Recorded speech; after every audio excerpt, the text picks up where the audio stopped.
Qeydiyyat və faktiki yaşayış ünvanları fərqlidirsə, bu zaman yəni həmin belə insanların, belə vətəndaşların övladlarının birinci sinifə qəbulu necə aparılır? Biz qeyd etdiyimiz kimi Abşeron rayonu, Bakı, Sumqayıt və Gəncə şəhərində yerləşən bir sıra ümumi təhsil müəssisələrində prioritet tətbiq edirik. 3 əsas prioritetimiz var.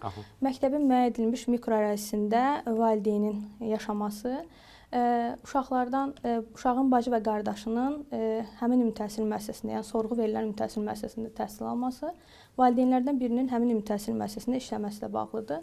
Ərazi prioriteti ilə bağlı biz deməli Bakı şəhərində və Sumqayıt şəhərində ərazi prioriteti tətbiq edirik və bununla bağlı öncədən də ictimaiyyətə məlumatlar təqdim olunmuşdu, ərazilər ictimaiyyətə açıqlanmışdı, müraciətlər qəbul olunmuşdu və müraciətlər emal olunub, vətəndaşların haqlı müraciətləri həmin ərazi bölgüsündə də özünü əks etdirir. Lakin elə müəssisələrimiz var ki, orada biz daha çox sıxlıq müşahidə etmirik və ümumiyyətlə orada prioritet tətbiq etmirik və qeyd edək ki, Bakı şəhəri üzrə 34 ümumi təhsil müəssisəsində Azərbaycan bölməsi üzrə prioritet tətbiq olunur. Rus bölməsi üzrə 65 müəssisədə, regionlar üzrə də Abşeron və Sumqayıt ərazisində də qeyd edək ki, bu müəssisələrin sayı çox deyil və yalnız sıxlıq müşahidə olunduğu üçün bu prioritet tətbiq olunur.